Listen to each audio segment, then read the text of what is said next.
Right now, you are probably sitting down, staring at a screen, completely safe from physical harm. You might feel a subtle, nagging sense of boredom or a mild wave of anxiety about tomorrow's schedule.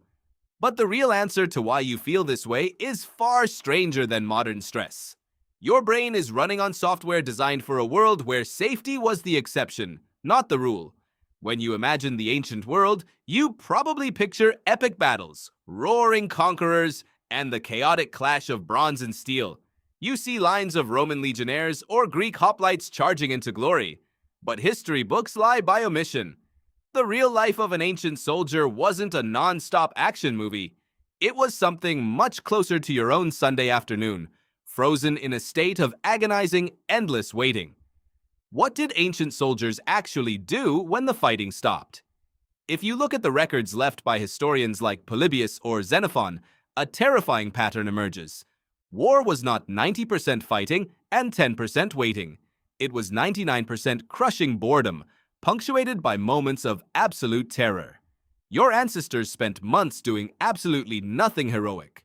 They walked, they dug holes, they complained about the food. Why does this matter to you today?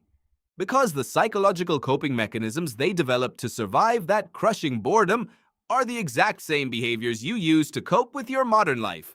Let us start with the sheer physical monotony. When an army moved, it did not move fast. A Roman legionary carried roughly 60 pounds of gear on his back, a load they jokingly called the Sassina. They walked for 6 to 8 hours a day, every single day, through dust, mud, and rain. And when they finally stopped walking, the real work began. They did not collapse into tents, they picked up shovels. Every single night, a Roman army built a mini-fortress from scratch. They dug a massive trench, piled the dirt into a wall, and drove wooden stakes into the top. Why go through all that brutal physical labor just to sleep for 8 hours and tear it down the next morning?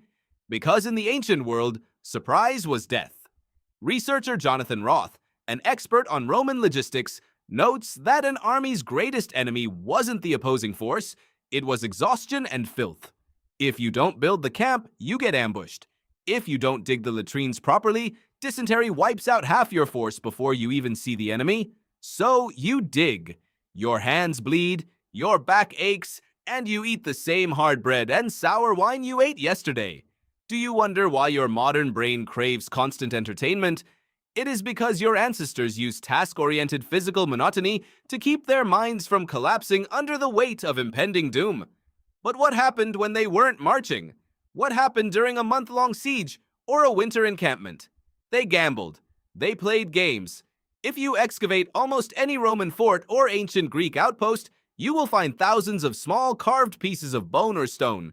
These are astragali or knuckle bones, the ancient ancestors of modern dice.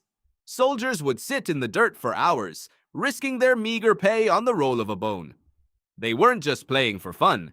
They were desperately trying to trigger a dopamine hit to counteract the paralyzing stress of isolation. When you find yourself mindlessly scrolling through social media or playing a mobile game for hours, you are doing the exact same thing. You are using a small, repetitive action to escape a reality you cannot control. There was also the problem of maintenance. An ancient soldier was only as good as his gear. If your leather straps rot, your armor falls off. If your sword rusts, it snaps. Ancient Egyptian records describe soldiers spending entire weeks using oil and sand to scrub rust off their bronze blades.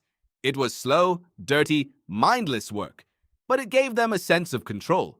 In a world where a spear could end your life you lived, slept, ate, and smelled alongside the same 7 or 8 men for years. In the Roman army, this was called the contubernium. You shared a single tent and cooked over the same fire. You knew everything about them. You knew their fears, their flaws, and the names of their children. This extreme proximity created a psychological phenomenon known as identity fusion. The individual you faded away, replaced by the collective us. This is why ancient armies were so lethal. They didn't fight for a grand political ideology or a distant emperor. They fought because the man to their left was their brother, and the man to their right was their shield. So when you look at your life today, sitting in your quiet room, feeling that strange, restless anxiety, remember where you came from. That restlessness isn't a flaw. It is the lingering echo of a brain designed to survive months of grueling boredom, intense routine, and deep tribal connection, all to prepare for a battle that might never come.